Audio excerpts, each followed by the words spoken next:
지금 이미 넘겨드렸고요. 홍금주 자매님 건강 괜찮아요? 네, 네. 김건엽 집사님 목소리도 좀 들려주시고요. 아이고, 모두들 화요일도 공부하시고 목요일도 공부하시고 진짜 칭찬합니다. 그리고 화요일은 정 목사님께서 1시간 반을 안 채우려고 애를 쓰시더라고요.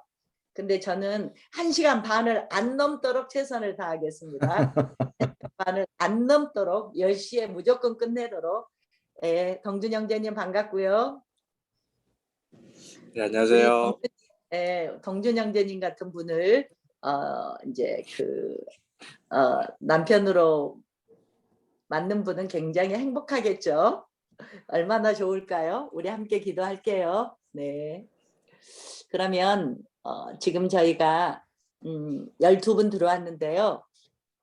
저희가 기도하고 시작하면 될 것 같아요. 기도하고 시작하고요. 시간에도 분열한국을 깔끔하게 우리 머리에서 정리가 될 수 있도록 이 시간에 주님께서 에스라의 그 학자의 마음을 주시고 그런 지혜를 주셔서 그동안 우리가 어려웠다고 생각했던 분열 왕국, 왕정시대가 깔끔하게 해결될 수 있도록 우리에게 지혜 주시고, 지식으로만 남으면 무슨 소용이 있겠어요? 이 말씀 중에서 주님이 우리에게 하시기 원하시는 말씀들이 또 들려지게 하시고 우리 마음속에 감동을 주시기를 주님을 의탁하면서 기도할게요. 1분만 함께 기도합니다. 할렐루야. 주님 감사합니다. 이 시간에도 주님을 의지합니다.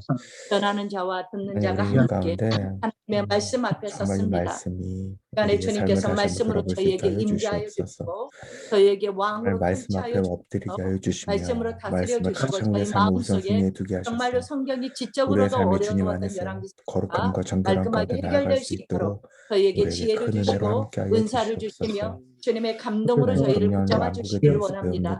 이 시간에 참석하지 못한 자들 마음을 주님 움직여 주시고 아버지 하나님의 아파서 또 때로는 여러 모양으로 함께하지 못한 자들에게도 하나님께서 함께하여 주심으로 하나님의 말씀이 통치하는 삶이 완전히 되어지도록 저희를 말씀이 이끌어가는 그 삶 되어지게 주님 통치하여 주옵소서. 감사합니다. 주님께 의탁합니다. 주님을 바라봅니다. 주님 역사하여 주옵소서. 주님을 의탁하고 예수님의 이름으로 기도합니다. 아멘. 우리 모두에게 큰 은혜를 함께 주옵소서. 네, 그동안에 윤정아 권사님 들어오셨고요. 잠깐 광고를 드릴까요? 어제 언바스 할 때, 그제 언바스죠? 언바스 할 때 공 목사님께서 저한테 물어보셨는데요. 이혜신 선교사님이 네팔에 들어갔습니까? 라고 물어봤는데요. 지난주에 저희가 너무나 늦게 시작해서 여기저기 말썽이 있어서 늦게 시작해서 전혀 말씀을 못 드렸는데 네팔 빛과 서금 학교와 만나교회 교류를 위해서 이미 의논을 상담을 한번 드렸고요. 그리고 이 네팔 그 학교가 아직 작년에 코로나로 지방 정부의 허가를 받지 못해서 이번에 4월 20일 날 설립자 선교사님이 또 네팔을 들어갔어요. 들어가고 나서 이렇게 네팔 코로나를 확진하는 걸 봤더니 우리나라보다 굉장히 적잖아요. 네팔이. 그러는데 500명 이러더니 확진자가 1000명이 넘더니 오늘은 2000 몇백 명인 거예요. 그래서 검사한 사람의 25%가 확진자더라고요. 그러니까 네팔에서 검사를 안 한 사람은 얼마나 많겠어요. 얼마나 많은데 아파서 검사를 했거나 무슨 일 때문에 검사한 사람이 25%가 지금 확진자인데 우리 애들도 미국에서 이제 엄마가 6월 4일 날 들어가고 갔다고 지금 비행기를 티켓팅 예약 중에 있다고 했더니 지금 네팔에 100만이 코로나 환자가 100만이 돌파한대요. 그러면 인도가. 그럼 네팔하고 인도하고 거의 같거든요. 거의 이제 라인이 똑같거든요. 그래서 갑자기 인도 네팔 속에 코로나 환자가 급증하고 있어요. 급증하고 있어서 그 미국에 있는 우리 애들이 후원하는 인도 선교사님이 아버지가 코로나로 며칠 전에 돌아가셨대요. 애들이 3명인데 초등학생들이 사진 보니까 초등학생이던데 아빠가 코로나로 돌아가셨는데 엄마가 코로나로 중환자실에 계셔요. 아이고 그러면 이 애들이 얼마나 지금 무서울까. 그래서 넣고 기도 좀 해주시면 좋겠고요.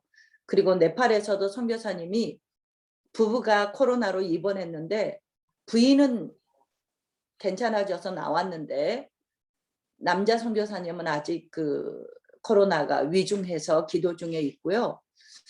또 그제 가셨는데 요즘에 네팔에 강풍이 부는데 저희 학교는 좀 산 위에 있거든요. 1700고지에 있는데 일부를 솔라로 해요. 태양열로 하는데 이 솔라 하나에 40kg인데 3개가 그 1층 옥상에 3개가 이렇게 40kg짜리가 솔라가 3개 설치해져서 일부는 그걸로 전열을 쓰는데 일어나 보니까 3개가 다 날아가 버렸어요. 강풍으로.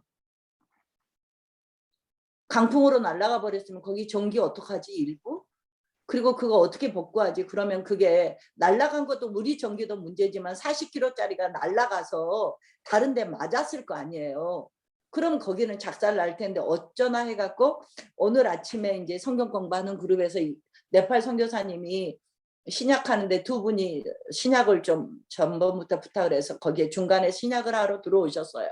그래서 그분들한테 물어봤더니 그분들이 하는 산에 있는 어떤 고아원이 또 그렇게 다 파산이 되고 무너지고 그러니까 엎친 데 덮친 거예요. 그런 실정에서 그래서 지금 강풍이 작년에 제가 4월달 5월달에 있었을 때 이 시간 이럴 때 우박이 왔거든요. 우박이 얼마나 큰 게 왔는지 딱 유리에 차에 맞았는데 차가 막 이렇게 찌그러질 정도로 큰 우박이 왔었거든요. 근데 올해 또 이렇게 기후가 이렇게 이상 현상이 있어서 이런 일이 자꾸 있고요.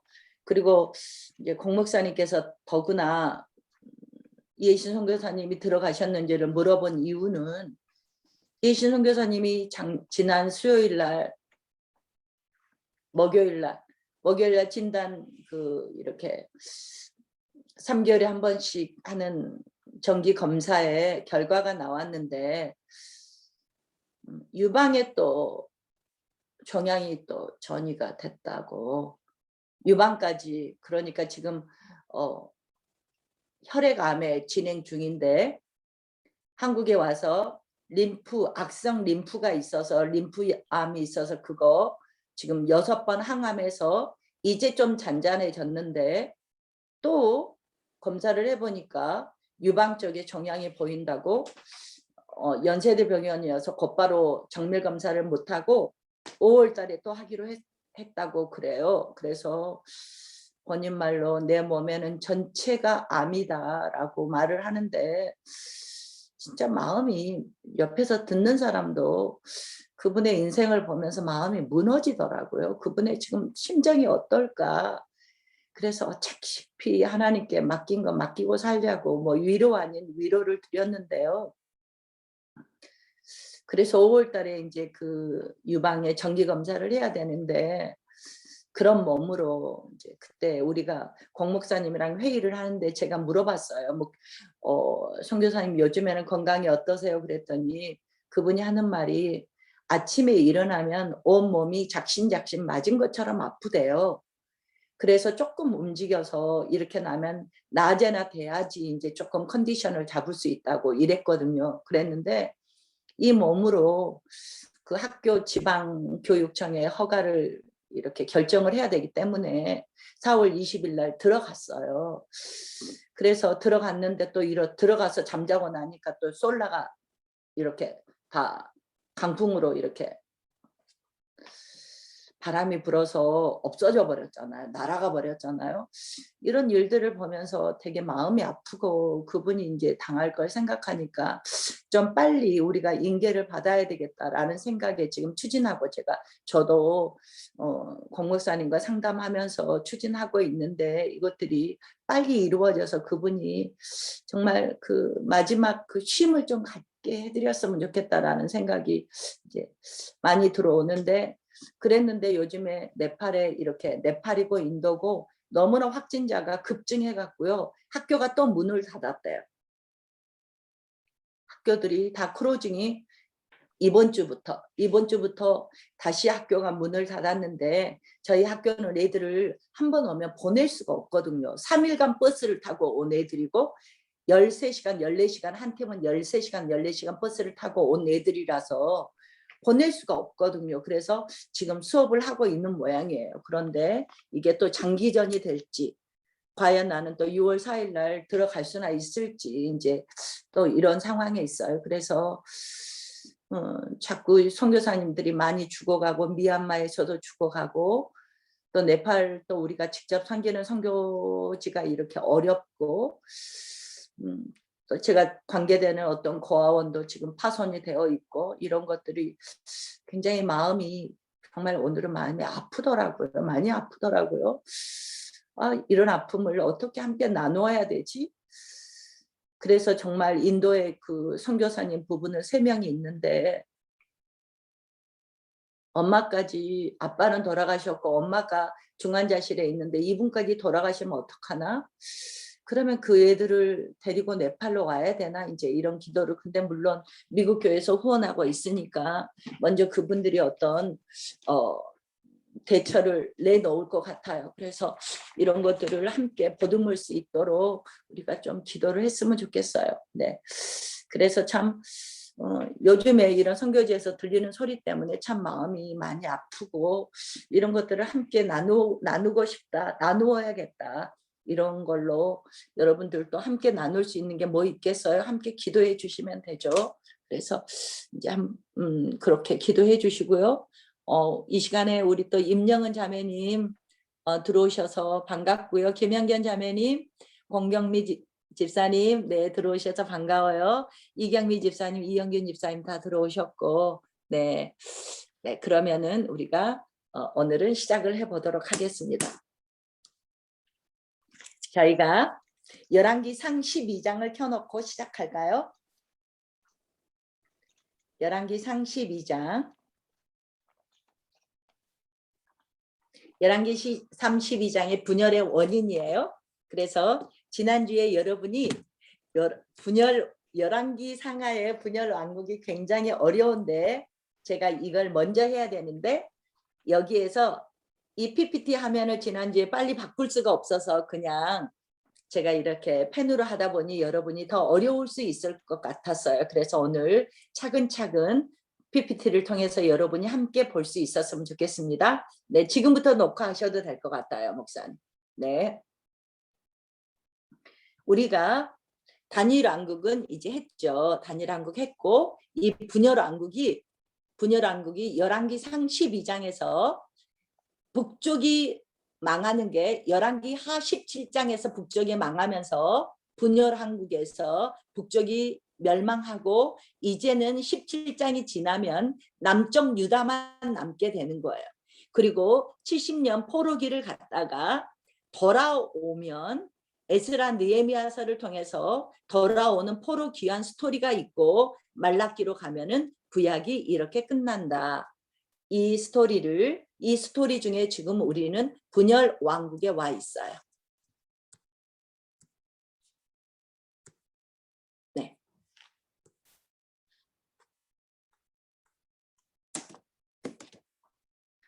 그래서 이 분열왕국 스토리를 열왕기상 12장에서 분열왕국은 열왕기하 17장이다. 이것은 머리에 놓고 가셔야 돼요.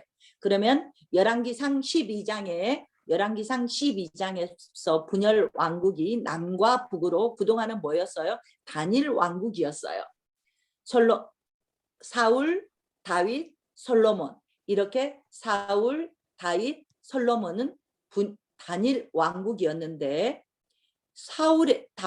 솔로몬의 아들인 르호보암 시대에 와서 북쪽과 남쪽으로 분열하게 되었어요. 그랬다가 북쪽이 멸망한 게 열왕기하 17장이다. 열왕기하 17장에 북쪽이 아수르에 의해서 722년에 멸망할 때에 남쪽에서 북쪽을 바라보고 있는 왕이 멸망한 걸 보고 있는 왕이 히스기야 왕이다. 이건 머리에다 놓고 가시면 됩니다. 북쪽이 17장에서 멸망하는데 이걸 남쪽에서 바라보고 있는 왕이 히스기야 왕이다. 그래서 히스기야 왕이 북쪽이 멸망하고 나자 이제 잔존 유다에서 히스기야 왕이 시작된 게 종교개혁이다. 남쪽이 북쪽이 멸망한 걸 보면서 이걸 머리에 두시고 분열왕국을 시작하겠어요. 그러면 지난 시간에 말했지만 분열왕국 시대에 그 거의 50%의 열왕기 상 12장에서 열왕기 하 17장까지 중에서 거의 50%에 해당하는 게 뭐였냐 내용을 봤더니 아합이 북쪽 이스라엘을 바알의 왕국으로 만들어 버렸어요.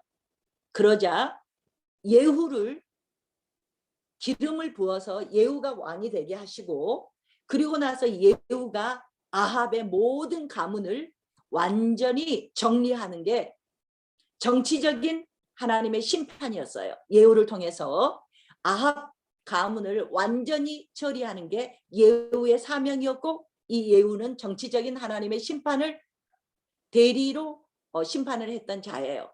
그러면 그 사이에 엘리야와 엘리사가 또 하나님의 선지자로서 종교적인 하나님의 심판을 종교적인 하나님의 말씀을 대리로 선포하고 종교적으로도 또 심판하고 이런 역할을 감당한 사람이 엘리야와 엘리사였다.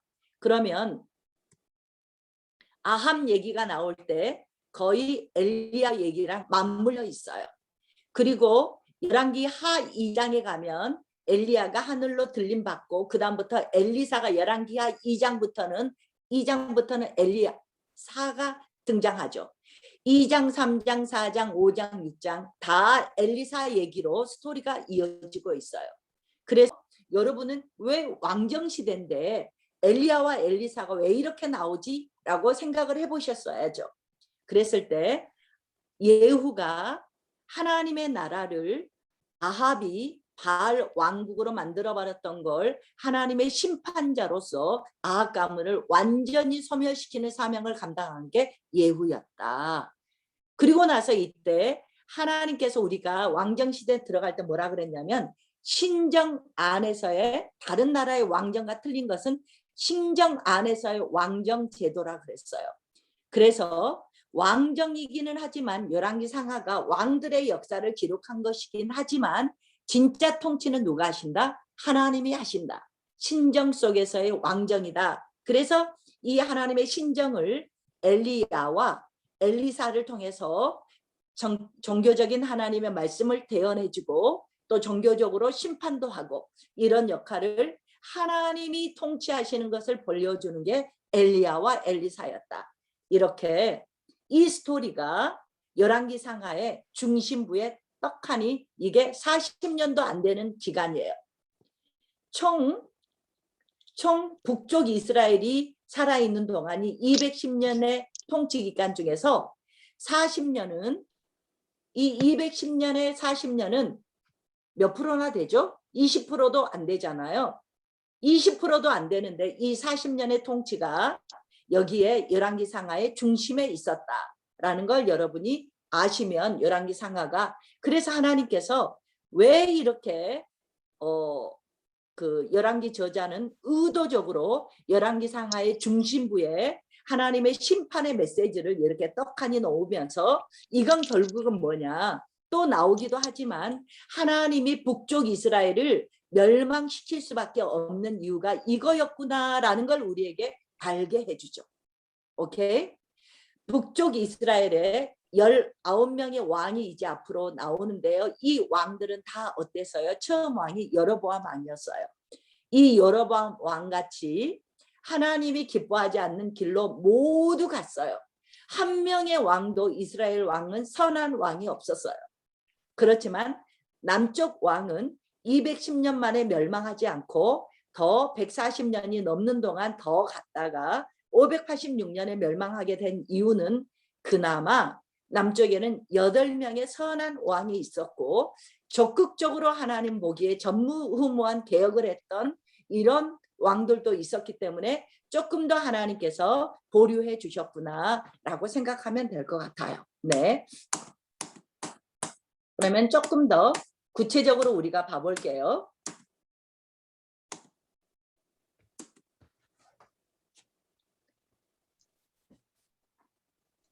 이 중간에 아합이 꼭 아합이 나오면은 시돈의 부인, 시돈의 공주 이세벨이 나오죠. 이세벨이 시집을 와서 아합이 다스렸던 이 나라를 바알 왕국으로 만들어 버렸다. 이게 첫 주제의 핵심이었죠. 그러자 에후가 아합의 모든 아들들까지 자손들을 다 심판했다. 이 사명이었다. 이게 두 번째 주제로 우리가 본다 그랬어요. 그래서 세 번째는 그럼 엘리야와 엘리사가 이렇게 바알 왕국이 되어버린 이 나라에 목숨을 걸고 엘리야가 영적 대결을 하죠. 갈멜산에서. 이런 스토리를 엘리야의 행적을 볼 거예요. 그리고 엘리사의 행적을 볼 거고, 그리고 나면은 왜 여로보암이 있지? 북쪽 이스라엘의 초대 왕이 여로보암이에요. 그래서 여기를 여로보암 1세라고 하고, 예후의 네 번째 아들이 여로보암 2세예요. 네 번째 아들이 여로보암 2세인데 제가 지난주에 잠깐 말씀을 드렸듯이 이게 열왕기하 14장에 기록이 되어 있는데, 여로보암 스토리가 여로보암 2세는 가장 북쪽 이스라엘 중에서 강대국을 만들었던 왕인데 기록은 7절에 불과해요. 7절에. 그래서 이 열왕기 상하는 치적 중심이 아니고 하나님 보시기에 이들이 하나님께 어떤 죄를 지었고 어떠했나를 보여주는 게 목적인 걸 우리에게 보여주고 있죠. 그리고 호세아 때 722년에 망하게 된다. 그래서 중점적으로 아합의 가문, 처음에 여로보암이 어떤 죄를 지었지, 그 다음에 아합의 가문, 예후가 어떻게 아합의 가문을 심판을 했지, 그리고 이때 엘리야와 엘리사는 하나님의 대언자로서 어떻게 하나님이 살아계심을 보여주셨을까? 하나님만이 참 신임을 어떻게 엘리야와 엘리사는 이 시대에도 선포했을까?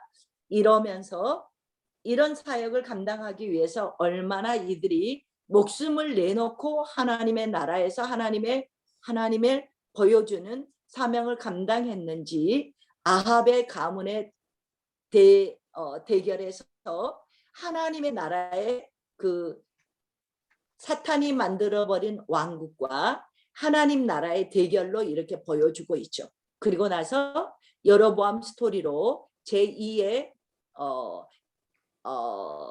다윗과 솔로몬 이후에 강대국을 만들었던 여로보암 스토리를 잠깐 볼 거고, 그래서 결국은 하나님께서 이 나라를 더 이상 가능성이 없을 때 하나님이 심판하시기를 아수르를 통해서 멸망했다라는 스토리를 북쪽 이스라엘은 이렇게 우리가 정리를 하면서 볼 거예요.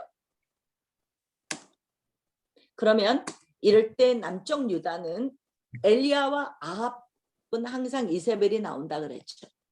그러면 이세벨이 딸인 아달랴가 여호람과 결혼을 했어요. 여호람과 딸이 지난주에 했던 걸 제가 한 번 더 도표를 놓고 강조를 해드리는 거죠. 머릿속에 이제 이 정도 들으면 들어가겠죠. 여호람과 이세벨의 딸을, 공주를 결혼을 시켜서 아달랴하고 여호람이 결혼했어요. 이것은 꼭 이 스토리하고 똑같아요. 이렇게 되자 여호람의 아들인 아하시아가 왕이 된 지 2년 안에 죽었어요.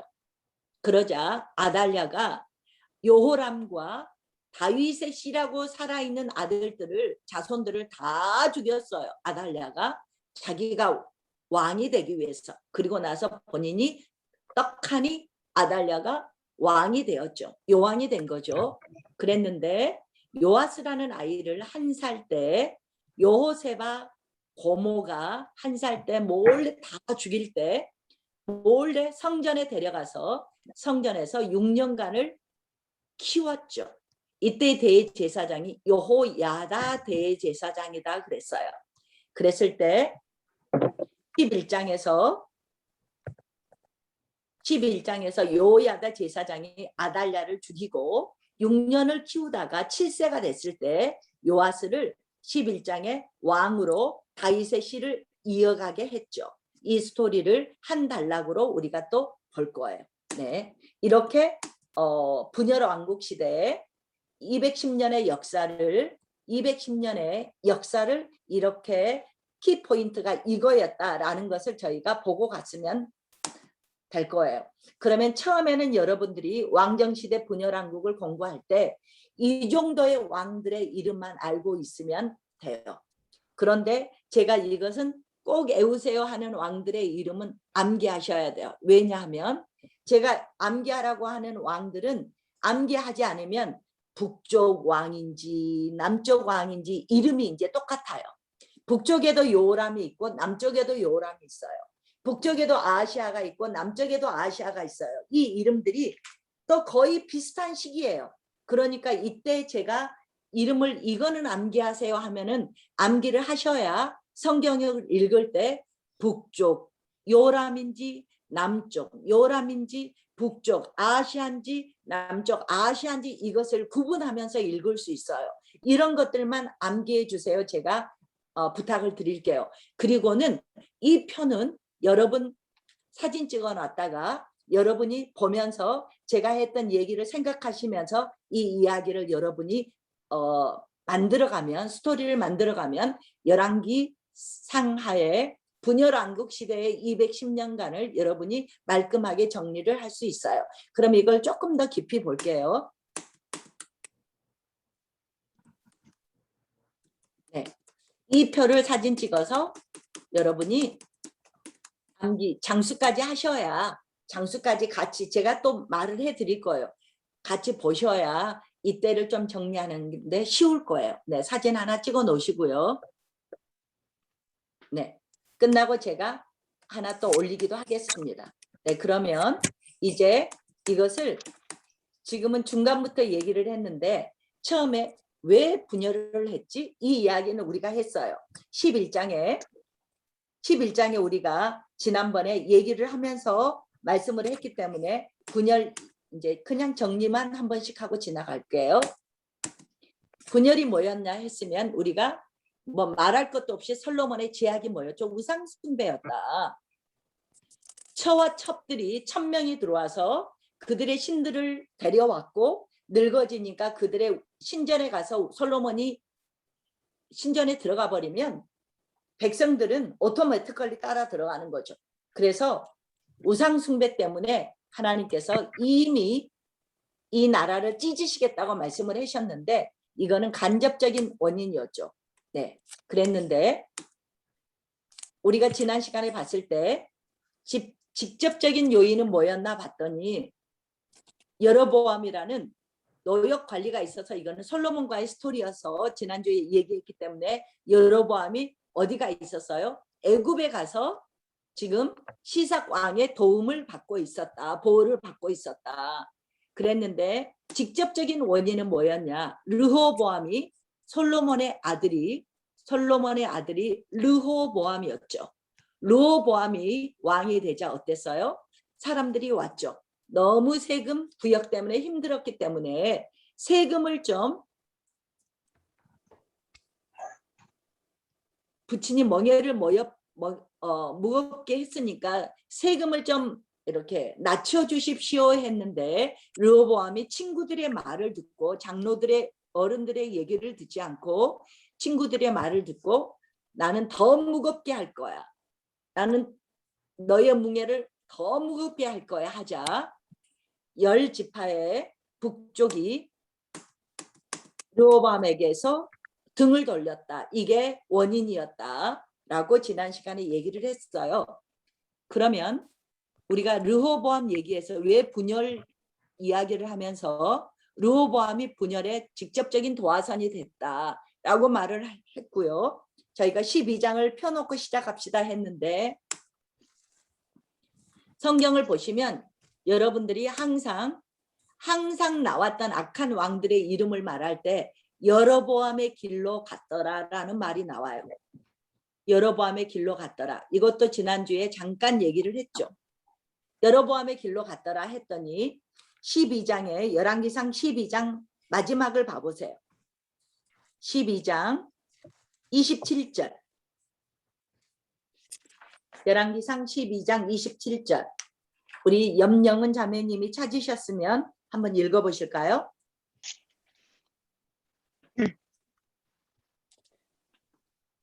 만일 이 백성이 예루살렘에 있는 여호와의 성전에 제사를 드리고자 하여 올라가면 이 백성의 마음이 유다 왕된 그들의 주 르호보암에게로 돌아가서 나를 죽이고 유다의 왕 르호보암에게로 돌아가리로다 하고.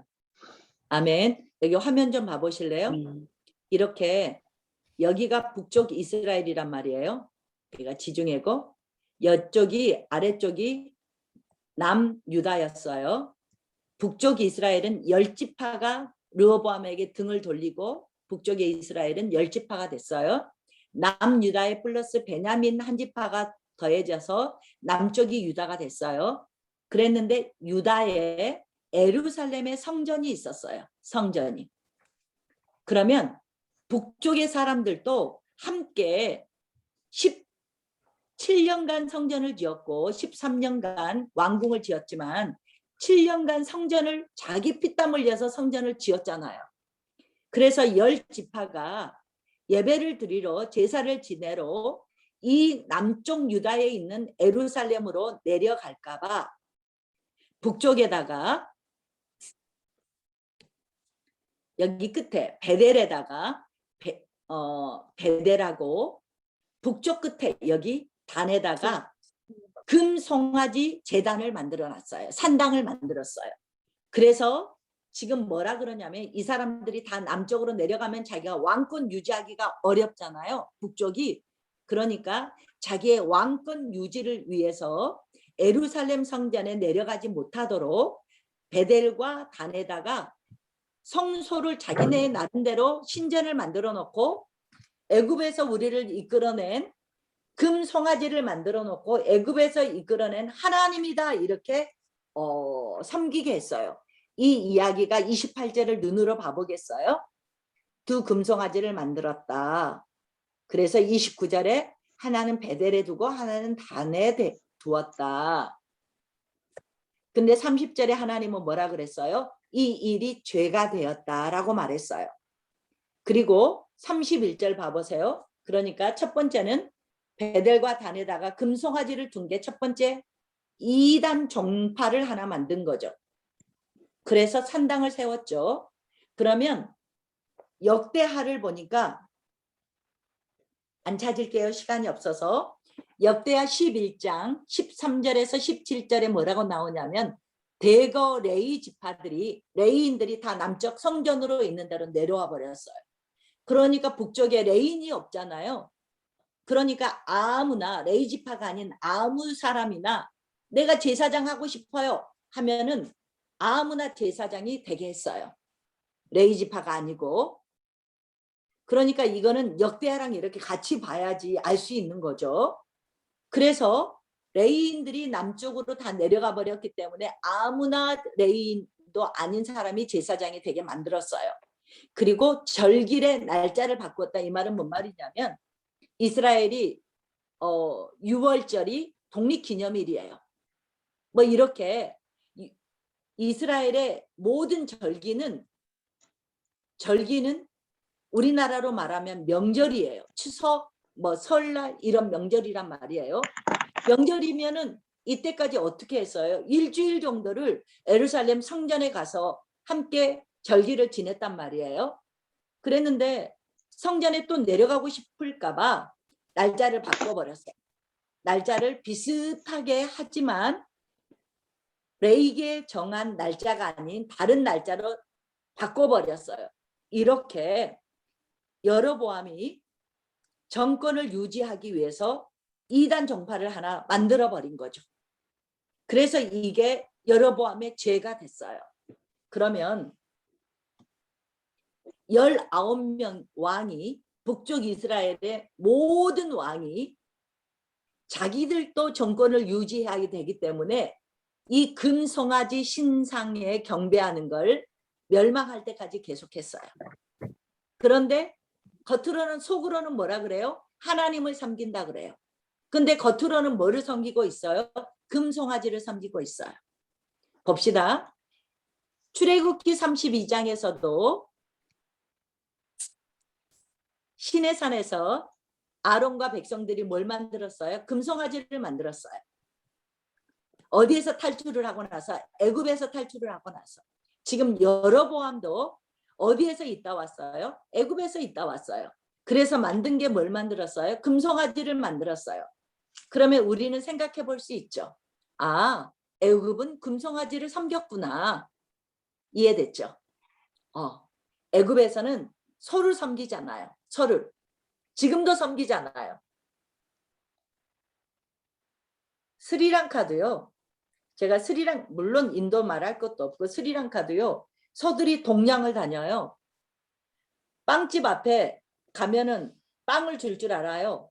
그럼 소가 이렇게 지나가도 집이 있는 소는 이름표가 있거든요. 근데 이름표가 없는 소는 그냥 거지소예요. 이런 소가 집집마다 다니면서 제과점에 동냥도 하는 소가 있어요. 이렇게 지금도 그 인도의 힌두 문화가 송아지를 섬기듯이 이렇게 애굽의 문화에 영향을 받아서 이렇게 섬겼구나라는 걸 저희가 유추하고 이제 넘어가면 돼요. 근데 우리가 여기까지 하고 넘어가면 우리가 이스라엘이 끝에 왜 끝까지 멸망했지 이걸 몰라요. 봅시다. 저 좀 봐보세요. 이스라엘이 아주 중요한 얘기가 레위인이 다 어디로 가버렸어요? 남쪽으로 가버렸어요. 그러면 레위인의 사명이 뭐예요? 하나님의 말씀의 교육이에요. 근데 이게 하나님 말씀의 교육? 이게 없어져 버린 거예요. 그러면 1세대는 어떻게 해서라도 하나님의 말씀이 가물가물에게도 남아있겠죠. 그 다음 세대부터는 어때요? 금송아지 신앙만 남아있어요. 그러면 나머지 신앙은 하나님 말씀에 대해서 알지도 못한 세대가 나온다는 거죠. 그래서 여로보암 왕 이후의 다음 세대는 하나님의 말씀을 잃어버린 세대가 되는 거죠. 이 결국은 뭐예요? 멸망이다라는 것을 스타트에서 이렇게 보여준 이유가 이렇게 나타나는 거예요. 그래서 하나님 말씀에 이 하나님 사사기의 멸망 원인도 뭐였어요? 사사들이 하나님의 말씀을 교육하지 않았잖아요. 이런 것 때문에 그 사사기가 암흑시대가 됐듯이 이 여로보암 왕이 되면서 이렇게 되면서 아 북쪽 이스라엘이 암흑시대구나라는 걸 여러분은 보면서 갈 수 있으면 성경을 눈이 떠져서 우리가 읽게 되겠죠. 네, 이렇게 이게 여로보암의 죄였다라는 걸 보면 다음에 여러분들이 성경을 읽을 때 맨날 여로보암의 죄로 행하였더라 왕들의 평가할 때 두 가지예요. 다윗의 길로 갔더라 아니면 여로보암의 길로 갔더라. 두 가지 길인데 여러분이 이제는 여로보암의 길로 갔다는 게 뭐지? 라는 걸 정확히 이제 여러분 머리에 있을 거예요. 그래서 이런 죄 때문에 여로보암이 이제 12장에서 15장까지 여로보암 스토리인데요. 이게 계속 갔고 그리고 나서 하나님의 사람이 여로보암에 가서 심판의 메시지를 말씀해 주죠. 그래서 이것은 제가 사역자들에게는 사역자 그룹에는 말씀을 하는데 아 이런 스토리가 있었구나 그냥 읽어보시면 돼요. 그리고 나서 여로보암의 아들이 아비야가 아팠는데 이제 14장에 가면 딱 14장을 열어보세요. 눈으로 보니까 아비야가 아들인데 아팠잖아요. 그러니까 아내를 보냈을 거예요.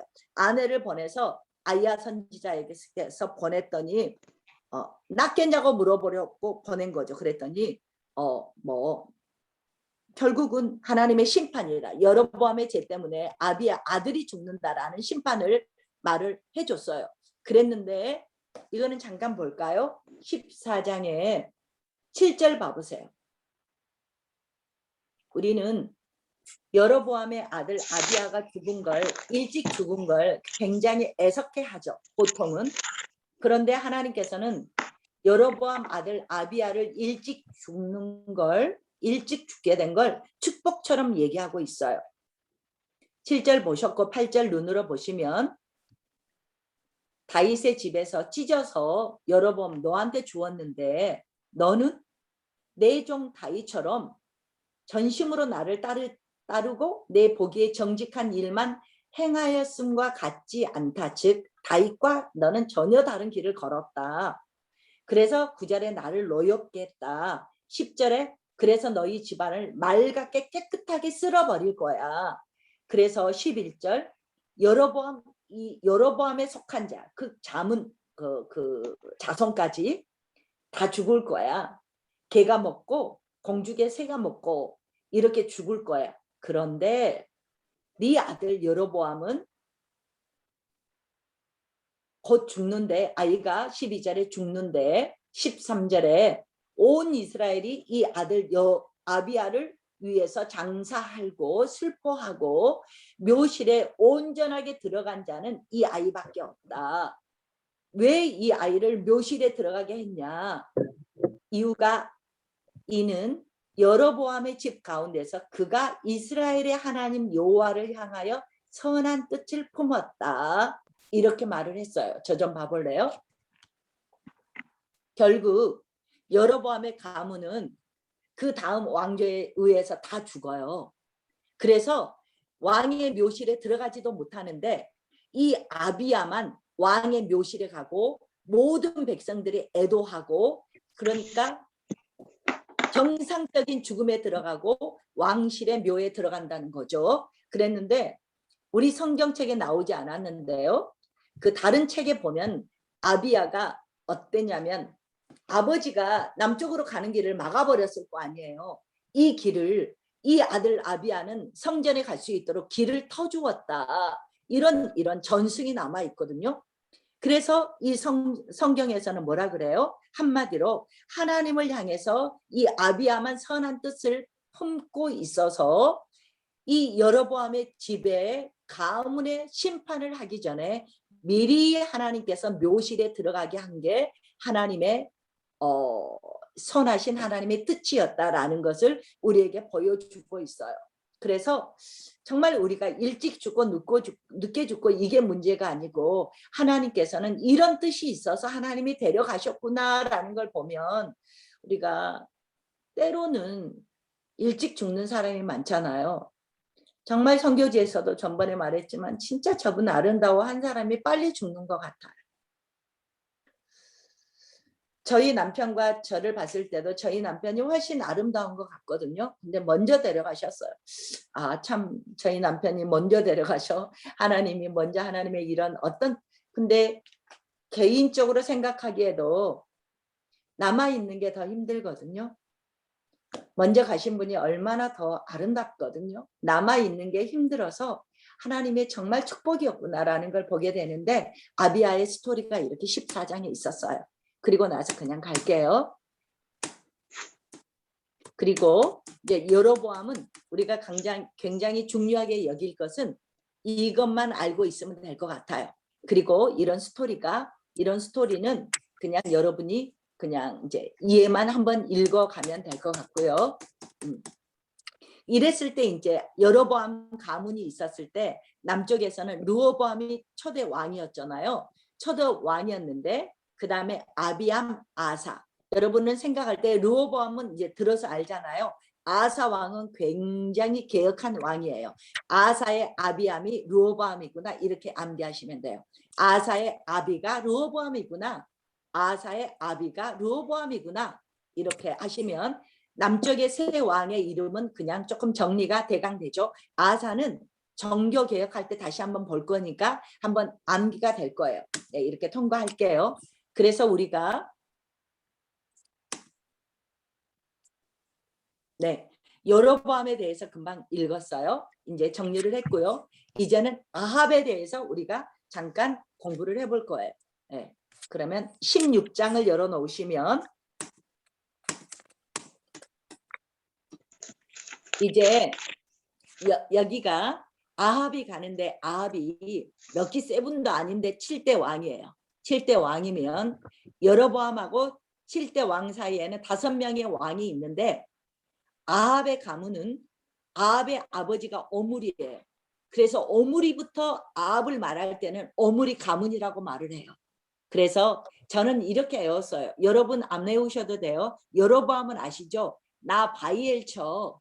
그리고 시므리는 7일만 왕이 되죠. 시므리, 오므리, 아합. 이제 아합부터는 여러분이 암기를 될 거예요.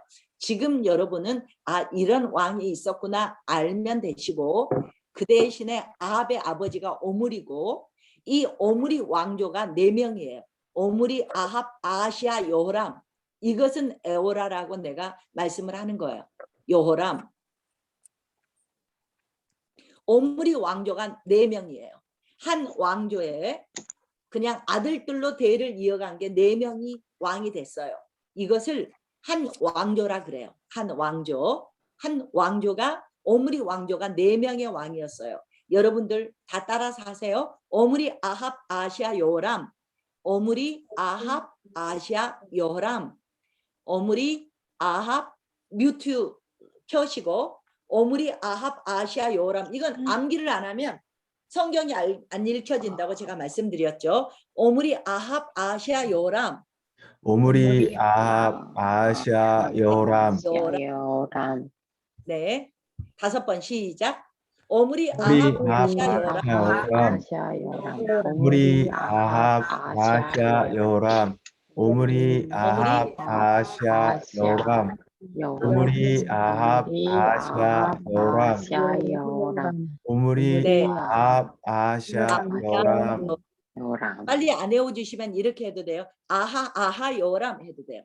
아하, 아하, 여호람. 아하가 2번 들어가잖아요. 아합, 아시아. 그러니까 아하, 아하, 여호람 하면 오므리는 오므라이스도 아니고 오므리예요. 오므리가 왕조가 오므리 왕조가 시작하는데 아하, 아하, 여호람 이렇구나. 그러면서 생각하면서 첫 번째 아하는 아합이고 2번째 아하는 아시아구나. 이렇게 생각하시고 이 내용 4명은 여러분이 이제 뭐 계속 알게 될 거예요. 네, 여기 나왔죠. 오므리, 아합, 아시아, 여호람이 한 가문이었다. 그러면 예후가 여기를 심판하는데 예후도 한 왕조인데 예후는 총 5명의 왕이 되고 아합은 4명의 왕이 이어졌어요. 이제 또 가볼게요. 아합의 스토리. 이것은 19명의 이제 저는 여러 번 했잖아요. 여러 번 하니까 그냥 19명 왕이 입에서 줄줄 나오는데 여러분은 지금 어려우니까 큰 것만 암기하시면 되고요. 큰 것만. 그리고 제가 부탁드린 건 오므리, 아합, 아시아, 여호람 이건 암기해 주세요 라고 했어요. 이것만 암기하시면 벌써 몇 명이에요? 여기에 4명, 5명, 6, 7, 8명만 여러분은 1단계는 암기하시면 돼요. 그러면 1단계 암기가 다 끝나면 여러분이 이제 나 바이엘 쳐, 시므리, 오므리 이 정도는 되거든요. 이제 이러면서 조금씩 하셔도 되고 나머지는 몰라도 돼요. 근데 내가 정말 성경을 읽을 때 잘 읽고 싶어. 그러면 이제 암기해도 되지만 이 정도만 암기하셔도 8명만 암기하셔도 눈이 번쩍 띄어지실 거예요. 네. 할게요. 그러면 이 아합 시대에 누구하고 연결이 됐냐면 여호사밧하고 연결이 돼요. 그러면 이제 그 전에는 아사가 아비가 르호보암이야 이렇게 하면서 4명의 남쪽 유다는 대강 머리에 이제 그려질 거예요. 한번 볼게요. 이게 전체를 보자면 아하스 다음에 히스기야예요. 히스기야까지 가야 여기가 좀 보일 거예요. 이렇게 분열왕국 시대의 왕들이 이렇게 많이 있지만 여러분들은 전부 암기를 하면 힘이 드니까 큰 글자만 암기를 하시면 될 것 같아요. 네. 뭐 이렇게 말이 나오는데 우리가 아사 얘기는 잠깐만 보고 갈까요? 남쪽에 이제 북쪽이 이야기가 지금 여기 위에서는 분열 왕국에서는 북쪽 중심으로 이제 대강 중요하게 나오는데 세 번째 왕인 아사가 굉장히 선한 왕인데 어느 정도냐? 하나님께서 정말 선과 정의를 행했다. 그리고 이방 산당도 좀 거의 완전히는 아니고 없앴다. 주상하면은 항상 바알을 생각하면 돼요. 바알상을 만들 때는 주상으로 만들었고요. 아세라는 목상으로 만들었어요. 그러니까 이것을 다 찍어버렸다. 주상은 깨트려버렸다. 이 정도로 아사가 종교교육을 강행을 했는데 정말로 하나님의 말씀을 잘 행했다. 근데 어느 정도로 종교개혁을 했냐? 어머니 마아가가 아사라의 목상을 만들자 엄마를 폐위시켜 버렸어요. 이 정도로 아사가 남쪽에서는 북쪽에서는 뭐 했는데 계속 여로보암의 길로 가고 있는데 남쪽에서는 이런 선한 왕이 종교를 개혁하는 이런 왕들이 있었다라는 걸 우리가 그래서 뭐래요? 아사의 마음이 일평생 하나님 앞에서 온전했다라는 역대하의 평가를 받고 있는 거죠. 그리고 여호사밧도 선한 왕이에요. 여호사밧도 선한 왕인데 여호사밧의 실수가 뭐냐? 여호사밧의 실수라면은 이때까지는 항상 북쪽과 남쪽이 전쟁을 했거든요. 그래서 여호사밧과 아합이 전쟁을 하지 않기 위해서 결혼 정책을 쓴 거죠. 그래서 여기에 아들이 누구라 그랬죠? 여기에 딸과 여기에 아들 여호람과 결혼 정책을 했던 게 여호사밧의 실수였다. 두 번째 실수, 이게 첫 번째 실수고 두 번째 실수는 이렇게 아합과 사돈을 맺다 보니까 어땠어요? 사돈을 맺다 보니까 아합이 부탁하면 같이 전쟁에도 참석하고 이러면서 연합동맹을 자주 맺었어요.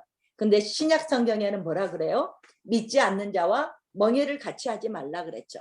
그래서 이게 자꾸 올무가 되었던 게 여호사밧의 이런 실수가 있었다. 하지만 하나님 보시기에 이제 여호사밧이 이렇게 사돈을 맺었다. 아방과 그래서 연합해서 전쟁을 할 때 항상 연합해서 전쟁을 하게 됐다. 그래서 전쟁을 갈 때 물어봤어요. 그랬더니 모든 선지자들이 뭐라 그래요? 당신이 아합 왕이 이긴다 그랬어요. 그랬는데 미가야 선지자만 처음에는 이깁니다라고 거짓 선지자다라고 똑같이 그러니까 북쪽 이스라엘에 있는 선지자들이 다 이렇게 거짓 선지자들이 난무했다라는 걸 우리에게 보여주죠. 그래서 미가야 선지자에게는 진실을 말하라고 하니까 왕이 죽을 것을 얘기했어요. 아합이. 그래서 백성들은 목자가 잃은 양이 될 것입니다. 이게 22장의 열왕기상 22장에 16장부터 시작했던 16장 아래부터 시작한 아합의 스토리가 22장까지 가는 거예요. 몇 장이라 갔어요? 6, 7, 8, 9, 10, 11, 12. 7장에 걸쳐서 아합의 스토리를 쓰고 있어요. 이래서 왜 아합 시대에 하나님 나라가 이런 바알 왕국이 돼버렸기 때문에 하나님께서 이렇게 구체적으로 아합 시대를 이렇게 길게 써놓은 걸 우리가 볼 수 있어요. 그래서 결국은 아합이 전쟁터에서 나가서 죽은 스토리를 이제 우리가 만나게 될 거예요. 이제 통과하겠습니다. 그러면 16장에서부터 16장 아랫역에 가면은 오므리 왕조 아버지 오므리가 이제 시므리를 죽이고 또 그 앞에 왕인 시므리도 오므리도 엘라 왕 때 장군이었어요. 그랬는데 이제 다 죽이고 이제 오므리가 새로운 왕조를 세웠던 스토리예요. 그래서 29절 보니까 16장 29절에 아합이 왕이 됐다. 그래서 아합이 사마리아에서 22년 동안 다스렸다 그랬는데 아합의 아버지가 누구라 그랬어요? 오므리라 그랬어요. 오므리에서 생각해야 된 게 오므리가 수도를 어디로 옮겼냐면 사마리아로 옮겨서 사마리아를 도시를 건축했어요. 이게 오므리의 이제 오므리가 굉장히 그 처세술도 능하고 굉장히 유명한 왕이에요. 대외적으로 국제적으로. 그렇지만 하나님은 이 왕을 전혀 잘했다고 평가한 게 없죠. 딱 한마디로 뭐래요? 여로보암의 길로 갔다라고 끝나는 거죠.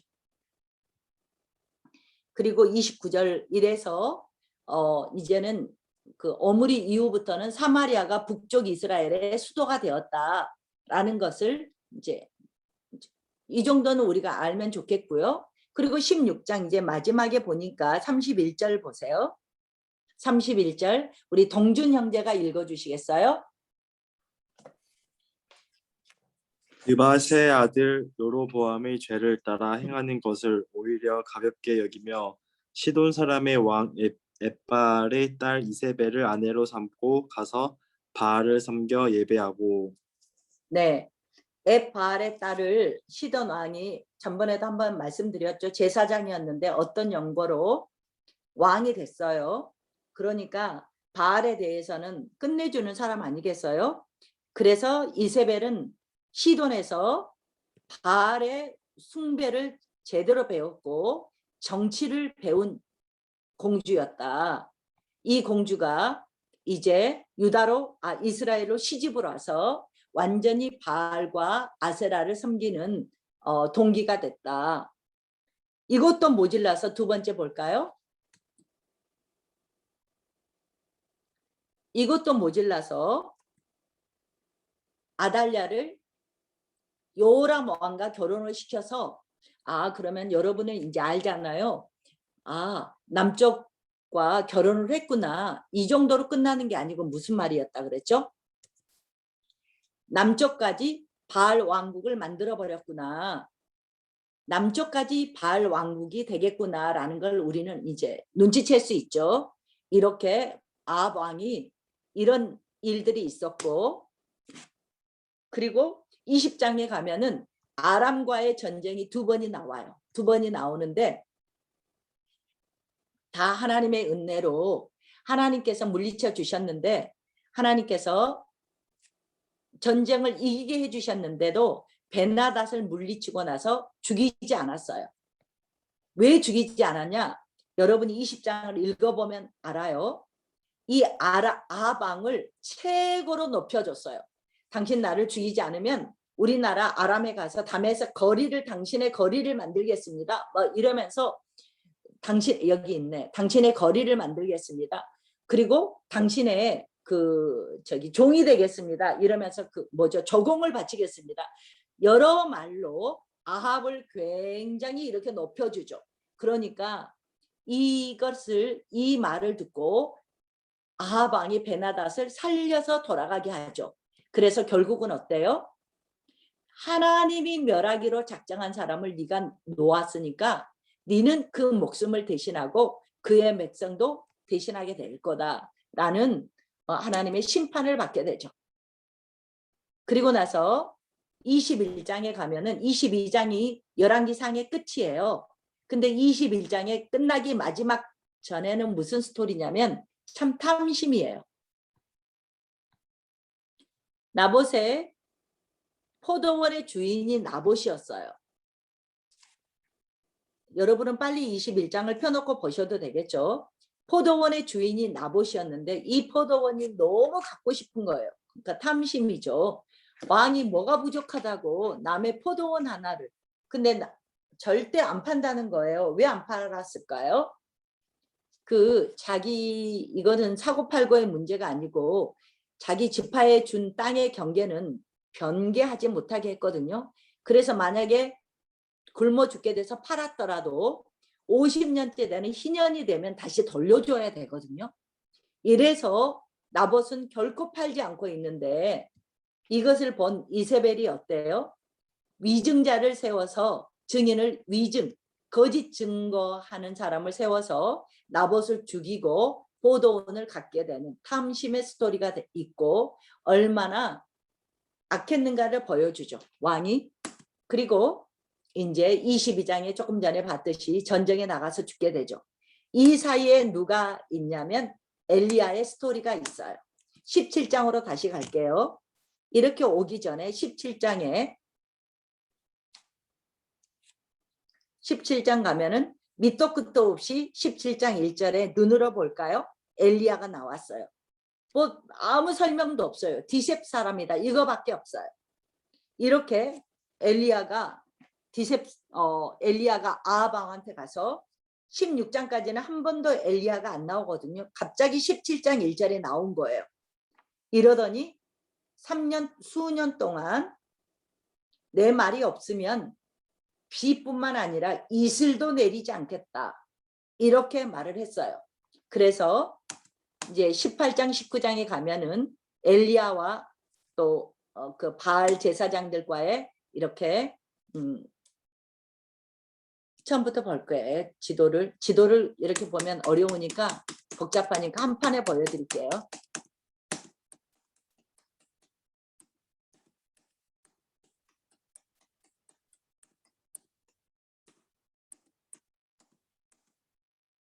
네.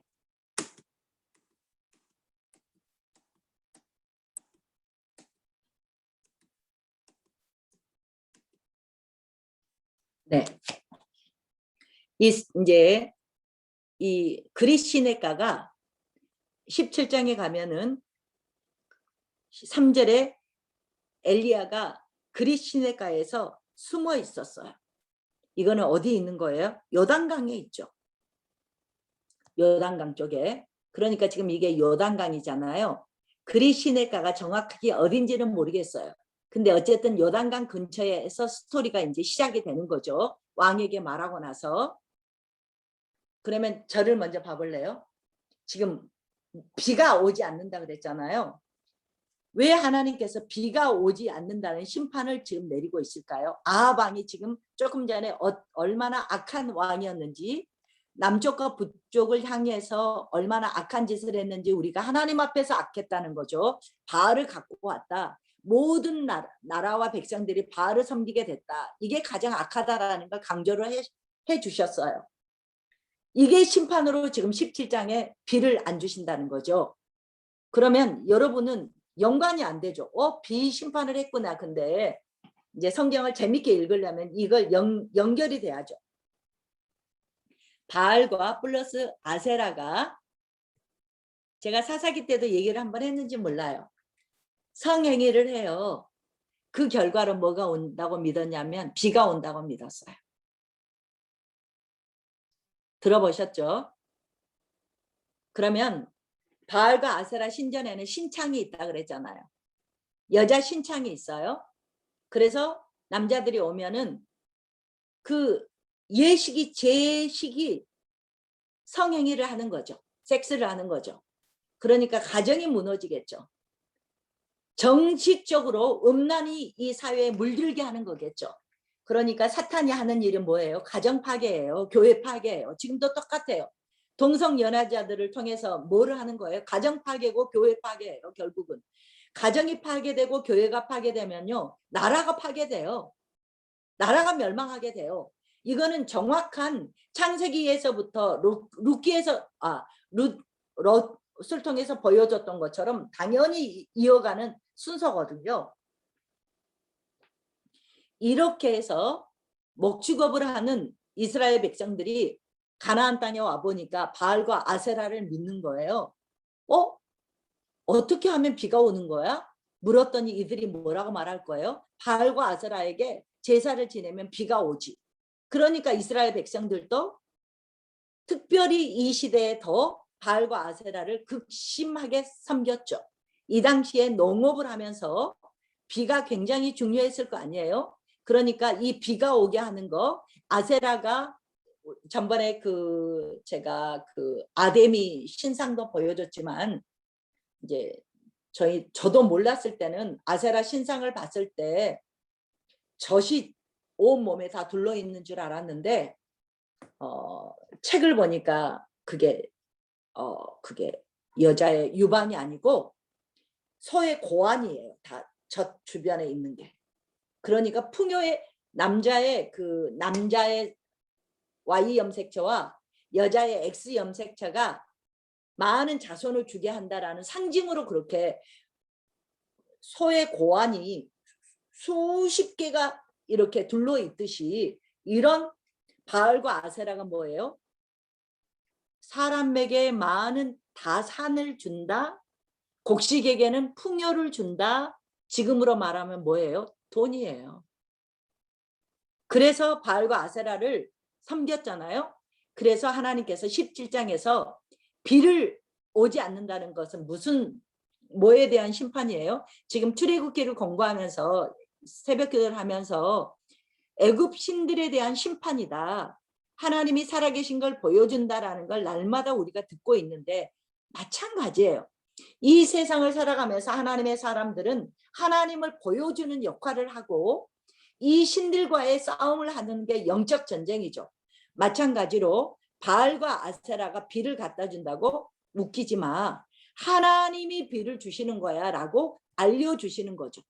그래서 바알과 아세라의 성관계를 통해서 너희들이 제사를 지내서 비가 온 게 아니고 그래서 비가 하나님이 비를 주지 않는다는 심판을 지금 준 거죠.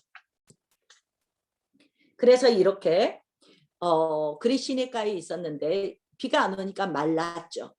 말르니까 어디로 갔어요? 사르밧 과부로 갔어요. 어디로? 지금 여기가 어디 땅이에요? 시돈 땅이에요. 네, 이방 지역이란 말이에요.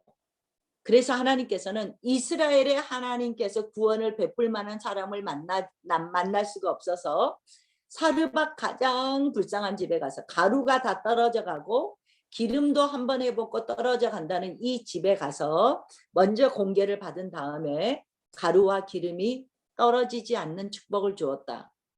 많은 우리에게 말씀을 있잖아요. 정말 그 말씀이 맞다라고 생각하는 게 우리가 아프면 하나님 앞에 이 몸으로 충성하면 하나님이 이 건강케 해주신다. 우리 돈이 없냐? 돈이 없으면 우리는 헌금을 안 하게 되잖아요. 그럴수록 하나님께 그래서 믿음의 헌금도 하더라고요. 그래서 이분도 마찬가지죠. 정말 불쌍한 사람한테 가서 어떻게 주의 종이 가서 나한테 먼저 이걸 이건 먹고 죽는다는데 이걸 나한테 줘 할 수가 있어요? 하나님이 이걸 받으시는 것 같아요. 이게 뭐예요? 믿음인 것 같아요. 하나님의 종이 왔는데 하나님의 종이 말하는 걸 네가 믿으면 줄 것이고 안 믿으면 아들 먹일 거 아니에요. 근데 이 사르밧 과부는 이 엘리야가 하나님의 사람의 말을 믿고 이들을 했었을 때 가루와 기름이 떨어지지 않는 그러니까 뭐예요? 하나님께서 이스라엘 땅에서 하나님을 믿는 사람을 찾아보기 힘들었을 때 이 이방 지역에 가서 하나님이 살아있음을 선포해 주신 거죠. 이렇게 있다가 거의 3년이 됐나 보죠. 갈멜산으로 왔어요. 갈멜산으로 와서 여러분 생각하시잖아요. 뭐죠? 말을 했어요. 바알 제사장, 아세라 제사장 400명, 450명에서 850명이라고 850명 모이세요. 모이게 해주세요. 18장에 가면 3년이 됐다. 18장 1절에 엘리야에게 하나님의 말씀이 내렸죠. 근데 너는 가서 아합에게 내가 비를 내릴 거야 라고 말하라고 했어요. 그랬는데 19장에 보면 이 비를 내리기 전에 하나님께서 엘리야는 뭐를 하고 있어요? 갈멜산의 전쟁을 먼저 선포했어요. 누가 참신인지 보자. 정말 갈멜산에서 먼저 제단에 불이 내리는 신이 참신으로 우리가 판결을 내자 하고 영적 대결을 내리자고 했던 게 갈멜산의 19장에 이제 갈멜산 전투가 영적 전쟁이 일어나는 거죠. 그랬을 때 먼저 바알 제사장 3명이 오전 내내 해도 아무 일도 일어나지 않았고 나중에는 어땠어요? 자해까지 했지만 아무 일도 일어나지 않았어요. 그랬는데 18장에 아랫역을 볼까요? 아래쯤에 보면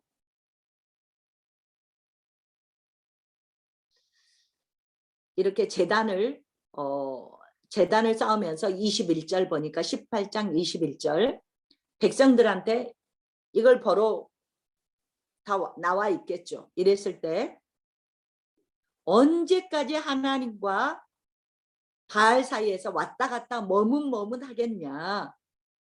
여호와가 만일 하나님이면 하나님을 따르고 바알이 만약에 하나님이면 너희는 바알을 따라라 얘기를 하지만 백성이 아무 말도 못해요. 왜요? 아직 하나님이 참신인지를 모르겠거든요.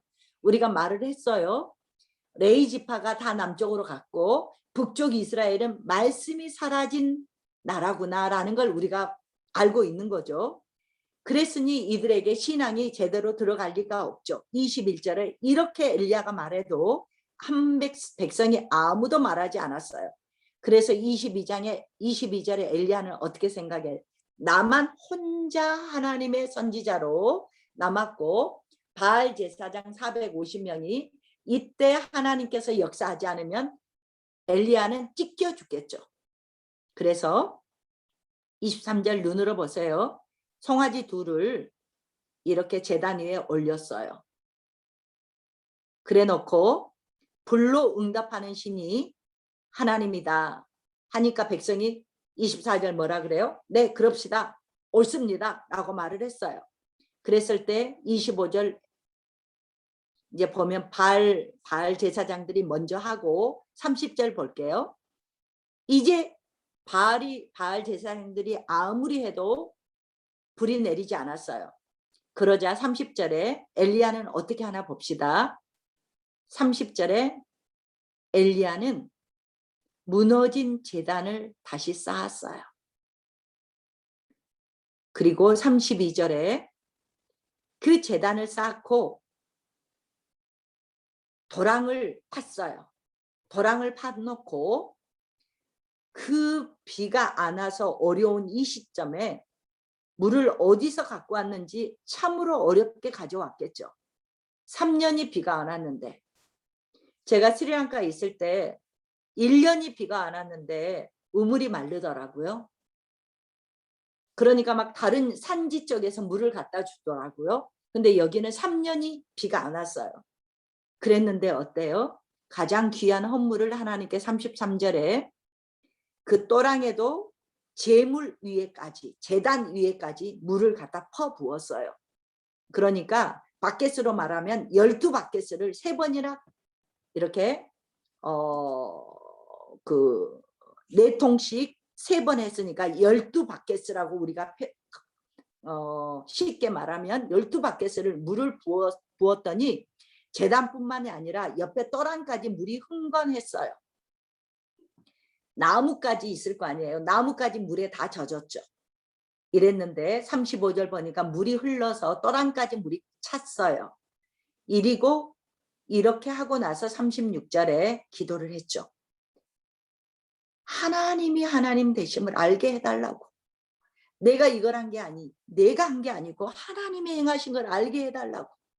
그래서 37절에 이 기적의 목적이 뭐예요? 하나님의 백성이 하나님을 알고 돌아오게 해달라고.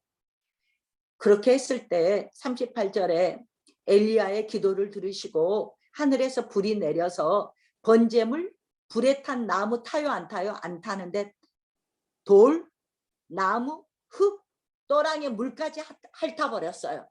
그러면 이렇게 불이 내리려면 얼마나 큰 불이 내려야 되겠는지 여러분 상상이 가시죠.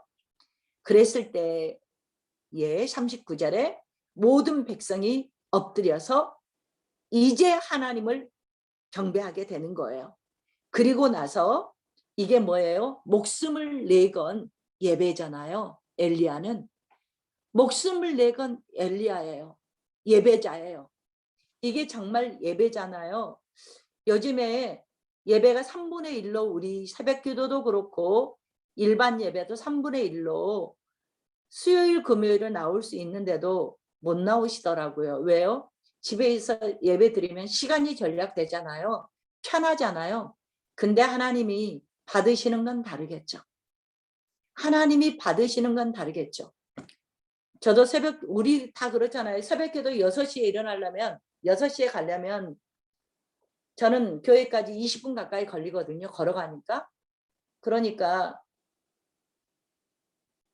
늦어도 5시 20분에는 일어나서 준비하고 기도하고 시간이 다음 약속 없을 때는 낮에까지 그냥 거기 뒤에 사무실에서 이제 말씀 보다가 또 약속이 있을 때는 이제 늦어도 7시 넘으면 오게 되죠. 그러면 집에 이제 또 걸어오니까 8시쯤 되죠. 그러면 5시, 6시, 7시, 8시. 그러니까 새벽 기도를 가면은 적어도 4시간이 걸려요. 집에서 하면은 30분 예배 드리고 30분 기도하면 끝나겠죠. 근데 내 마음에 하나님이 받으시는 게 다르지. 일어나는 시간부터 가는 거 이거 시간 낭비 아니야? 우리가 편리를 찾다 보면 우리가 너무 많은 걸 놓치는 것 같아요. 우리가 편리하기 위해서 돈을 벌어요. 좀 더 좋은 냉장고, 좀 더 편한 집, 좀 더 좋은 집, 좀 더 좋은 차. 편리를 찾다가 보니까 돈을 찾아가요.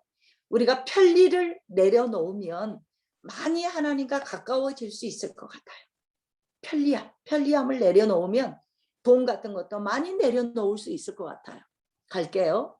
어쨌든 갈멜산에서 그런 비에 대한 하나님의 심판이 있었어요. 그동안 3년간. 이것을 갈멜산의 대결로 정식을 시켰어요. 그리고 나서 그러면 하나님께서는 참 주의 종의 마음을 보지 않아요? 뭐라 그랬는데요? 하나님께서는 아합 왕한테 가서 비 이제 내린다고 말하라 그랬어요. 그랬는데 엘리야는 뭐 했어요? 이때 하나님의 마음을 알았어요. 여기에 제단도 없어져 버렸고 무너져 버렸고 하나님을 믿는 사람도 없어져 버렸고 이랬을 때 비가 문제가 아니고 우리는 뭐를 먼저 문제가 있을 때마다 비를 주세요 기도할 텐데 엘리야는 주님의 마음을 먼저 안 거예요. 여기에서 바알이 신이 아니라는 걸 증거를 하고 뭐하고 목숨을 내놓고 바알이 신이 아니고 우리 하나님이 참된 신이라는 걸 자기 목숨 내놓고 증거를 했단 말이에요. 뭐를 통해서? 예배를 통해서. 예배자라는 거였죠. 이랬을 때 하나님이 예배의 응답으로 불을 내려주셨고 그리고 나서는 뭐를 했어요? 18장 마무리를 보면 산에 가서 기도를 했어요. 하나님이 18장 1절에 뭐라 그랬는데 비 줄게, 비 내려줄게. 그러면 비 그냥 주실 줄 비를 금방 줄 것 같아요. 근데 그러지 않고 어땠어요? 7번이나 무릎 사이에다가 머리를 놓고 이거는 간절함의 표현이에요. 여러분 해보세요. 나는 무릎 사이에 머리 들어가지도 않아요. 이러려면요 엉덩이를 거의 하늘로 치솟아야 머리가 가랭이 사이로 들어가더라고요. 무릎 사이로. 이런 기도를 7번이나 했어요. 얼마나 시간이 흘렀을까요? 에스겔 36장 37절에 뭐라고 나왔냐면 에스겔 36장은 전체가 이스라엘 회복장이에요. 그런데 결론이 뭐냐면 내가 이렇게 이스라엘을 회복할 텐데 회복의 축복이 말이에요. 그래도 이렇게 이루어지도록 네가 기도하여야 할지니라 그랬어요. 기도 응답으로 회복시켜준다는 거예요. 하나님은 비를 주신다고 이미 말씀을 해주셨어요. 그랬는데도 누구의 기도로? 엘리야의 기도에 7번의 이 기도를 받으시고 비를 내려주셨어요. 그래서 어제 저녁에도 진실 사모님 남편이 목노아 재단에서 외치셨잖아요. 기도하자고. 나도 기도하기를 힘쓴다고. 그랬는데요. 이거는 이론이 아니에요. 기도는 진짜 이론으로 되지 않아요. 여러분이 기도를 하다 보면 제가 여러 번 말했지만 이성적으로 기도할 때가 있어요. 그리고 내가 이런 걸 해야 돼 하면서 기도 제목을 놓고 기도할 때가 있어요. 이것은 내가 하나님께 드리는 기도예요. 어느 순간에 성령이 잡으면 성령이 하게 하시는 기도를 하게 돼요.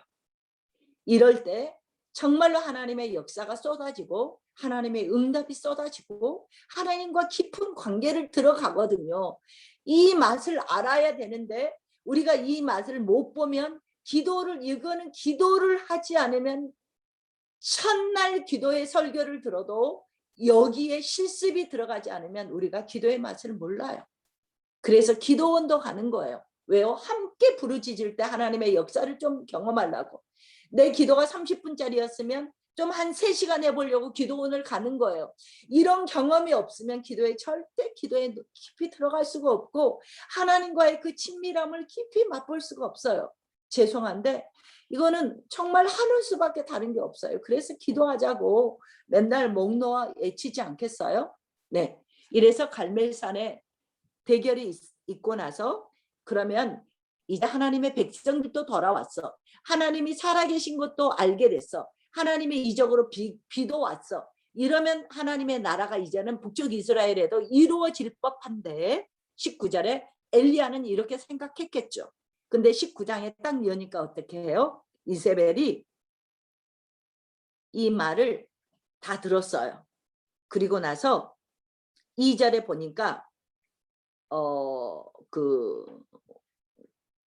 누구죠? 바알의 선지자들이 450명이 백성들과 합세해서 다 죽었잖아요. 이것을 들었음에도 불구하고 2절에 이세벨이 뭐라 그래요? 결론은 내가 엘리야를 죽이겠다는 거예요. 엘리야 내일까지 살아있으면 내 이름이 이세벨이 아니야. 이 말이에요. 2절에. 그러니까 이 소식을 듣고 어때요? 3절부터 엘리야가 도망가기 시작했어요. 이제 화면 보시면 돼요. 그래서 도망간 게 어디예요? 브엘세바로 갔어요. 굉장히 먼 거리죠. 브엘세바에 갔고 여기에서 자기 사환이 있었나 보죠. 사환은 브엘세바에 놔두고 자기 홀로 로뎀 나무가 있는 광야까지 왔어요. 광야에 와서 이제 하나님께 말하는 거죠. 살려고 여기까지 도망왔는데 웃기죠. 이세벨의 칼에 피해서 살기 위해서 도망왔는데 엘리야가 뭐라 그러냐면 이 로뎀 나무 광야에 와서는 로뎀 나무 아래 와서 나 이제 죽여주십시오. 이걸 우리가 현대말로 뭐라 그래요? 공황장애라 그래요. 우울에 겹쳐서 이제 죽기를 구하고 있어요. 이러자 5절에 보시면 천사가 어루만져 주는 거예요. 천사가 위로해주고 격려해주는 거예요. 그러면서 숯불에 구웠던 떡하고 물 한 병을 천사가 준비를 해서 먹였어요. 그리고 나서 힘을 주고 나서는 8절에 이 음식물에 의지해서 40일을 호렙산까지 광야에서 호렙산까지 40일을 갔다고 했어요. 그래서 모세가 만났던 호렙산 이 하나님의 산에서 다시 엘리야도 호렙산에서 하나님을 만나게 되는 스토리가 이제 9절부터 나오는 거예요. 그러면 생각을 해보세요. 떡 좀 먹고 물 한 병 먹었다고 40일을 올 수 있어요? 그러니까 하나님이 붙드심이죠. 하나님이 함께 하심이죠. 하나님의 사람을 놓지 않으심이죠.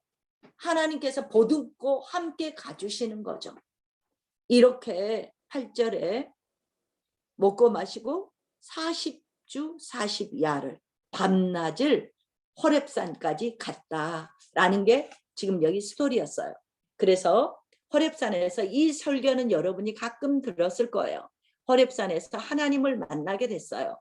그랬는데 어때요? 불 가운데서도 지진 가운데서도 폭풍 이런 큰 천둥 이런 소리 가운데서도 하나님은 만나지 못했는데 미세한 음성, 세미한 음성 가운데서 하나님을 만나게 됐다라는 스토리가 이제 그 아래 계속 있었어요. 그래서 19절 이제 하나님께서 이제 내가 죽겠다고 나를 죽여달라고 이렇게 말을 했을 때 하나님께서 12절에 가운데 보시니까 여호와께서 세미한 소리 가운데 계셨다. 그래서 13절에 이 하나님의 세미한 소리를 듣기 시작했어요. 이랬을 때 14절에 이제 엘리야가 하나님께 내가 열심히 유별했다. 다른 말로는 뭐라 그래요? 열심히 특심이었다. 그래서 언약을 버린 이스라엘 백성들을 위해서 이렇게 내가 했고 나만 남았는데 이제 내 생명까지 뺏으려고 합니다 하고 하나님께 고했어요. 그래서 이제는 그 위에 뭐였어요? 나를 데려가 달라는 말을 했을 때 15절에 새로운 사명을 주셨어요. 새로운 사명.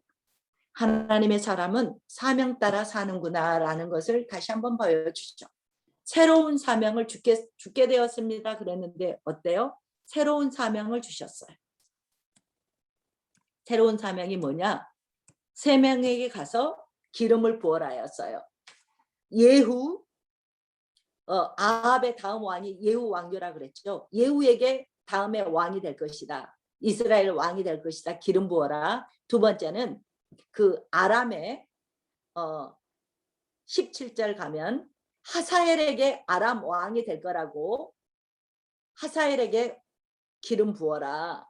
그리고 너의 후계자로 엘리사에게 기름 부어라 라고 세 명에게 기름 부으라고 명령을 했는데 엘리야는 이 모든 것은 두 가지는 엘리사에게 위임하고 엘리야는 엘리사에게 기름을 붓게 되죠. 이제 그래서 19장 18절에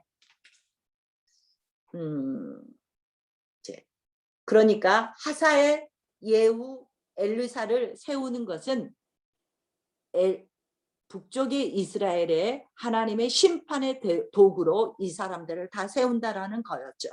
그래서 18절 보면 니만 남았는 줄 알았는데 그게 아니다. 내가 이스라엘 가운데 7,000명을 남겼다. 바알에게 무릎 꿇지 않았던 사람 7,000명이 지금 숨어 있는 거죠. 왜요? 보이면 내가 바알 왕국이라고 자꾸 말했던 게 하나님 나라의 왕국이었는데 바알이 어때요? 이세벨이 보이면 죽이잖아요. 아합도 보이면 죽이려고 그러니까 다 숨어 있잖아요.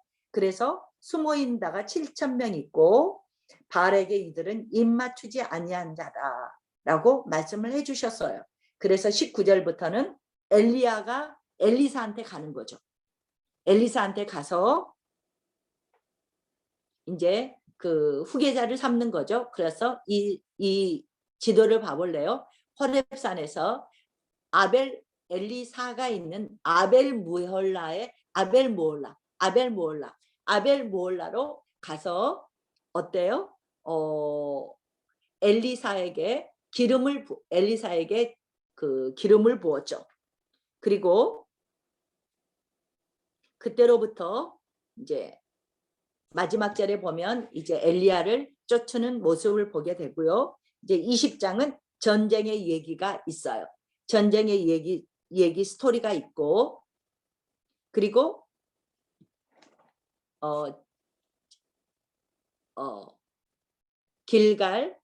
길갈에서 10장이 여기 안 나온 것 같아요. 사마리아겠죠. 사마리아에서 전쟁하면서 사마리아에서도 전쟁이 있었고 이런 전쟁 얘기가 중간에 끼어 들어가죠. 그래서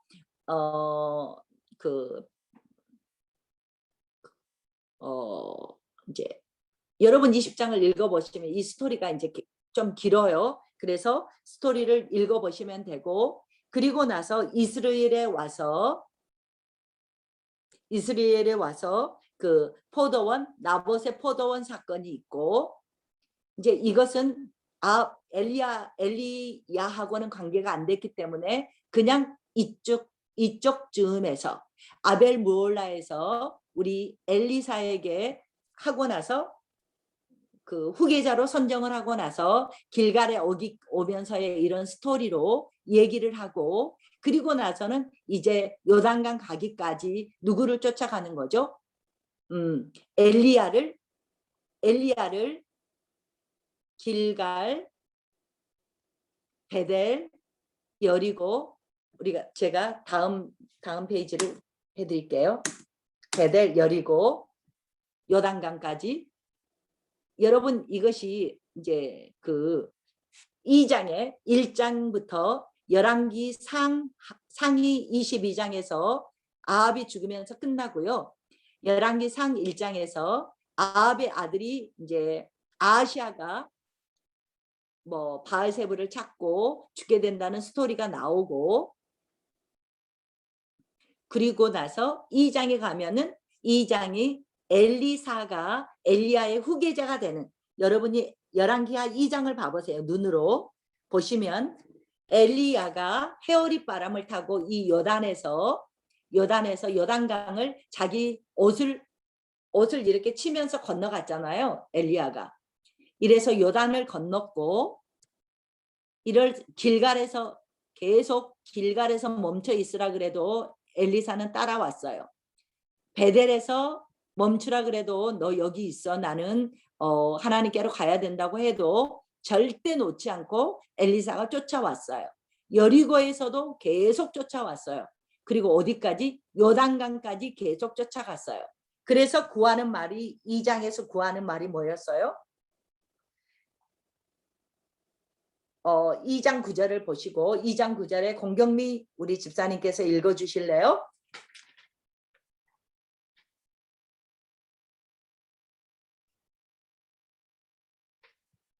열왕기하 2장 9절 찾으신 분이 먼저 읽어주셔도 돼요. 건너매 엘리야가 엘리사에게 이르되 나를 내게서 데려감을 당하기 전에 내가 내게 어떻게 할 줄을 구하라. 엘리사가 이르되 당신의 성령이 하시는 역사가 갑절이나 내게 있게 하소서 하는지라. 아멘. 옛날 성경에는 뭐라 그래요? 엘리야의 갑절의 능력이 나에게 있게 해주십시오 그랬어요. 그러면 길갈에서도 베델에서도 여리고에서도 요단강에서도 절대 놓지 않고 엘리야를 쫓은 이유가 뭐였다고요? 하나님의 능력에 영감이 갑절이나 나에게 있게 해주십시오.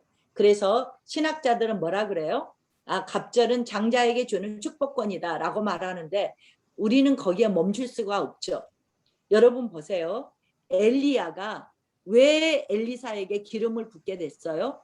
자기가 이세벨에게 죽게 되고 쫓기게 되게 되면서 도저히 이 북쪽 이스라엘에서는 이세벨 때문에 더 이상 사역하기가 어려우니까 하나님 나를 데려가 주세요 했잖아요. 이 정치적인 상황을 엘리사가 모를 리가 없죠. 다른 사람 같았으면 나 기름 부음 안 받을 거예요. 나 당신의 후계자가 안 될 거예요 했을 거예요. 왜요? 이렇게 어려운 시절에 하나님의 종이 된다는 게 목숨 내미는 사역이잖아요. 이때 엘리사가 쫓아간 것만 해도 나는 믿음이라고 봐요. 이때 시대에 그랬는데 어땠어요?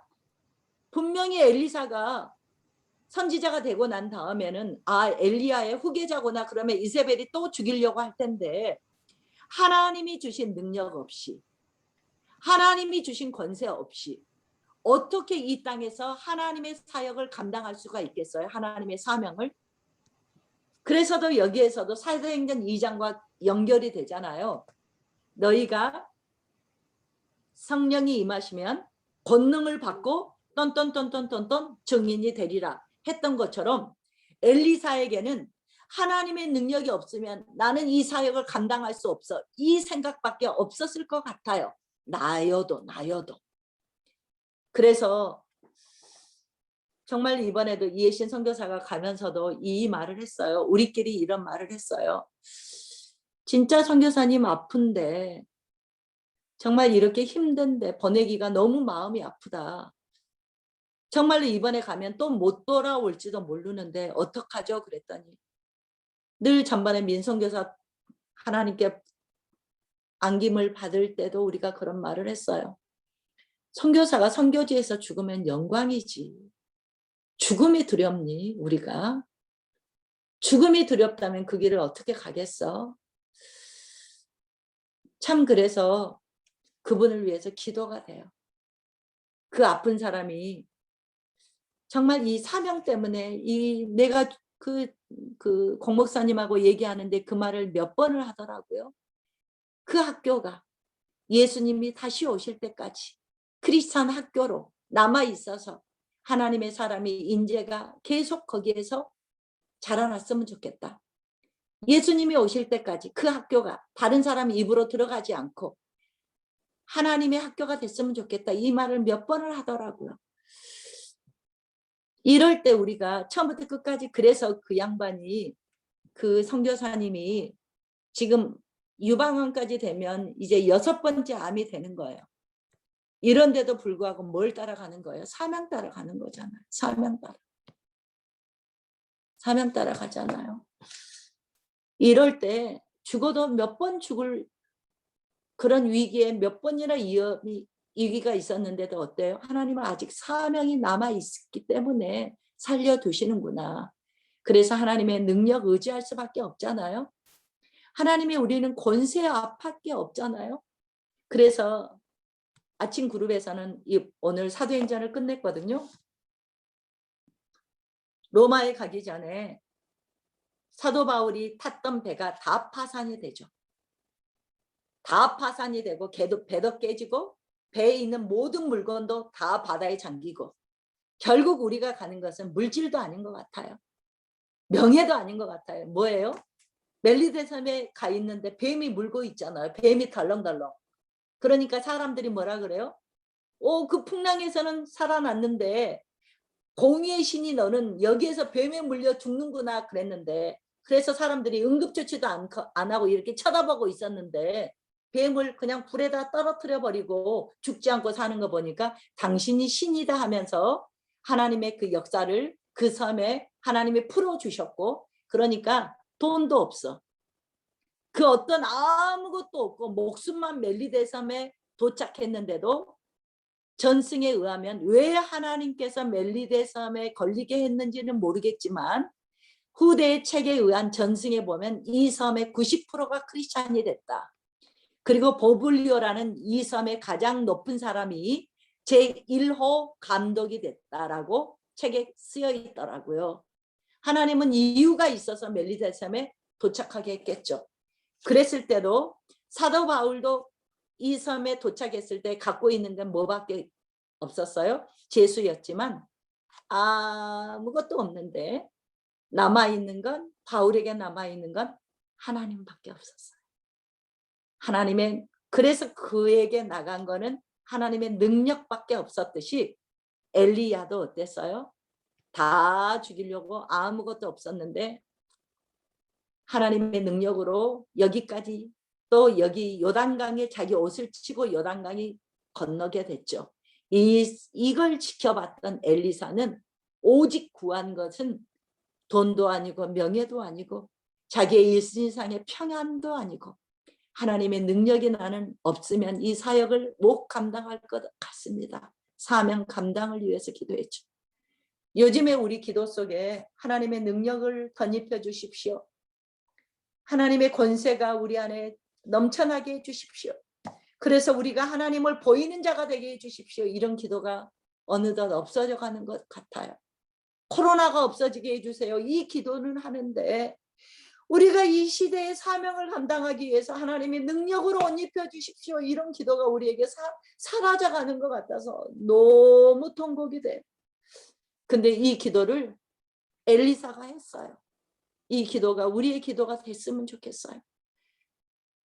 엘리사도 능력이 많은 자였는데 엘리야도 능력이 많은 자였는데 이 능력에 갑절의 능력이 있어야 저는 사명을 감당할 것 같아요. 이런 기도가 정말 우리를 살아나게 하지 않을까요? 저도 이 기도 제목을 갖고 있죠. 정말 선교지에 가면 돈을 못 풀거든요. 왜요? 처음에 돈을 풀잖아요. 그러면 사람들이 돈 따라오거든요.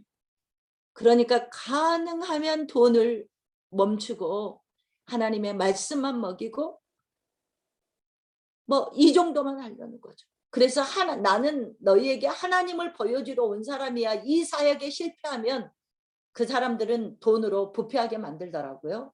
네, 이제 이렇게 빨리빨리 마무리를 해야 될 것 같죠. 10시가 오늘 엘리사까지 가려고 그랬는데 엘리야까지만 갔습니다. 그래서 두 번째, 조금 전에 첫 번째 그림이었고 여기까지 가야지 두 번째 그림이죠. 네. 안 지워지네요. 네. 그리고 제가 이제 얘기는 다 했어요.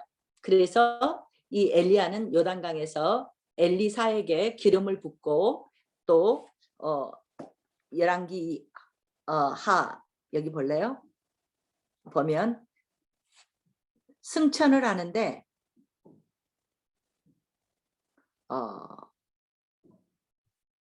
네, 뭐 그렇게 하고 승천했어요.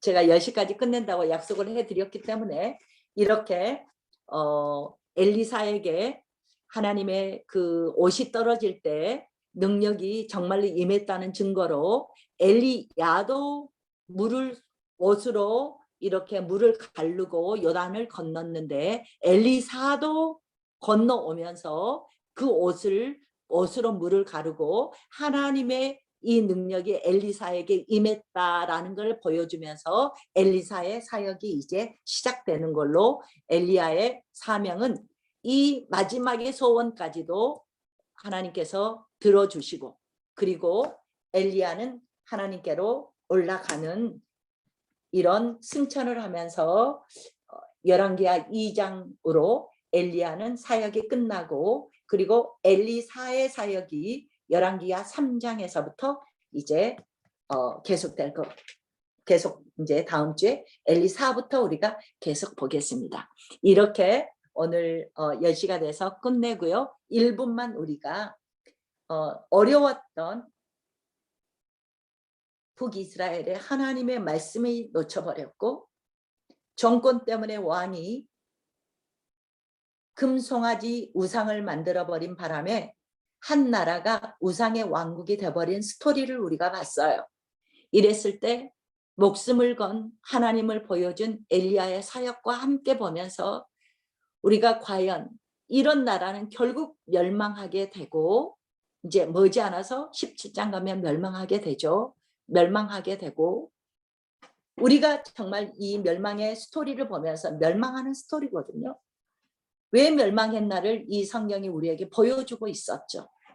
그러면 지금의 우리나라도 크게 다르지 않고 우리도 과연 엘리야처럼 하나님의 구원, 하나님의 섭리, 하나님의 뜻을 이루는 하나님의 사람으로 이 땅에 정말 세상과 맞짱 뜨는 자, 세상에 하나님을 보여주는 자, 세상에 하나님이 살아있는 것을 증거하는 자가 되려면 우리가 정말로 엘리야처럼 예배자, 엘리야처럼 기도하는 자, 이런 사명을 이런 하나님의 사람으로 우리가 사명을 함께 감당하는 이런 모습을 배웠으면 좋겠습니다.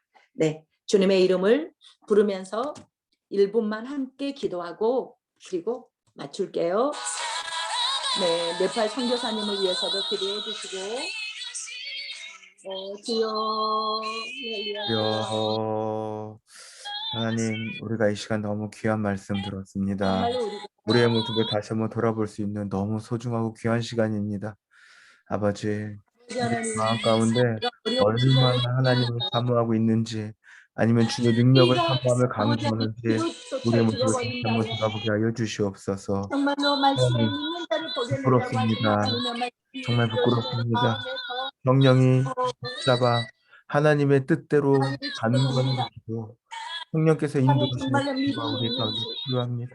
이 깊이 기도 가운데 들어가면 하나님이 들어주시며 풀어주시며 인도하시는 그 기도의 응답이 우리 가운데 우리는 이 필요합니다. 나라뿐만이 아니고 세계 하나님 만방의 말씀을 하나님을 어떻게 증거해야 그냥 되는지 그 안에 내 어떻게 힘과 하나님의 증인이 능력을 되어야 쏟고 되는지 하나님 거기서 엘리야를 멈추지 보면서 못하여 어떤 우리가 아버지 하나님의 도전을 더 받고 평안 이 믿음을 가운데 주여 하나님의 하나님을 저희가 만나는 기쁨 함께 가운데 나아가기를 원합니다. 하나님을 질 수 있는 그 저희가 이 시간에 나라를 하나님의 가운데 말씀이 길을 소망합니다. 지적으로만 우리가 받는 것이 우리가 아니라 기도할 때 우리의 마음속에서 주시는 그 은혜를 열어오시고 누리게 하시옵소서. 하나님의 말씀이 특별히 저희의 오늘은 마음의 심장에 계신 주여 하나님의 하나님의 이야기를 불로 들었습니다. 역사해 주시기를 엘리사도 원합니다. 목숨을 걸고 정말로 엘리야도 우리가 목숨을 걸었고 예배자로 서게 하시고 하나님의 기도자로 말씀을 따라간다고 서게 이야기하면서 하셔서 사명을 받은 이 사람이 말씀에 이야기하면서 하나님의 마음을 내 시원케 자신의 하는 아니와 하나님의 내 사람으로 자신만을 세워질 수 돌아봤던 있도록 나를 주님 너무나 함께하여 부끄럽고 주십시오. 이 하나님 시간에도 계신 성교사님 피곤하고 생명을 어려운 걸고 마음을 정말 아버지 목숨을 하나님이여 정말 다하여 하나님 나라를 기도하고 위하여 뛰시는 이렇게 세워 있는 하나님 하나님의 우리의 손을 사람들 되어 종들 주시고 위에 주님 기름 하나님 부어 주셔서 6가지 암의 말씀을 증상들 깨어 있게 머리끝부터 하시고 발끝까지 이거로 아픈 기도하게 모든 하시고 부위들 생명을 정말로 우리가 걱정하는 모든 무엇을 아픈 기도해야 부위 환부 되는지를 가운데 정말 알게 하여 하나님 주셔서 손대어 주시고 이 말씀 하나님 알고서는 하나님의 말씀을 부여잡지 그 않고 마음 가운데 하나님의 능력을 부여잡지 않고 하나님 하나님의 권세를 부여잡지 않고 어떻게 하나님을 보여주는 하나님의 이 사람으로 사역의 살아갈 수 하나하나를 있겠나요? 이루어 가시는 것들을 하나님 포기하시고 하나님 저희가 기도할 때마다 불로 응답하여 주십시오. 하나님의 우리가 기도할 때마다 하나님을 보이는 자로 서게 해주십시오. 하나님을 보이는 이 기도자로 온전히 설 수 있도록 성령여 역사하여 주시옵소서. 할렐루야 감사합니다. 이 밤에도 아버지 하나님이여 정말로 한 사람 한 사람에게 안수하여 주시어서 네. 우리가 이제는 하루를 정리하고 잠을 자지만 주님의 말씀은 저희 안에 심령에 울림이 있게 하시고 심령에 하나님이 주시는 말씀에 방망이가 있게 하셔서 불로 역사하시며 말씀으로 역사하시며 하나님이여 정말 우리가 기도할 때에 하나님의 능력과 하나님의 갑절의 그 권세 속에 우리가 말씀으로 하나님의 능력으로 옷 입는 하나님의 증인으로 살아갈 수 있도록 하나님이여 이 밤에도 은혜 내려 주십시오. 아멘. 정말로 예배의 자리에 저희가 망각하지 않게 하시고 더 아버지 하나님의 편리함에 익숙해져서 예배를 놓치지 않는 우리가 정말로 편리함의 종이 되지 않고 예배자로 온전히 세워지도록 성령여 역사하여 주옵소서. 아멘. 정말로 잠자리에 드는 우리 형제님들 우리 자매님들 주님 안수하여 주시어서 아멘. 피곤이 물러가고 회복의 밤이고 치료의 밤이고 하나님의 역사를 경험하는 밤이 되어지도록 성령 하나님의 친히 한 사람 한 사람 안수하여 주시옵소서. 아멘. 주님을 의탁하오며 예수님의 이름 받들고 축복하며 기도 올리옵나이다. 아멘. 하늘에 계신 우리 아버지여 이름이 거룩히 여김을 받으시며 나라의 임하옵시며 뜻이 하늘에서 이루어진 것 같이 땅에서도 이루어지리라. 오늘날 우리에게 용량식을 주옵시고 우리가 우리에게 죄진 자를 사하여 준 것 같이 우리의 죄를 사하여 주옵시고 우리를 시험에 들게 하지 마옵시며 다만 악에서 구하옵소서. 나라와 권세와 영광이 아버지께 영원히 있사옵나이다. 아멘. 네, 늦은 시간까지 뮤트 음소거 제거하시고요. 인사하시고 마무리하시죠. 네, 서리 내서 네, 늦은 시간까지 수고하셨습니다. 감사합니다. 감사합니다. 수고하셨습니다. 네, 고맙습니다.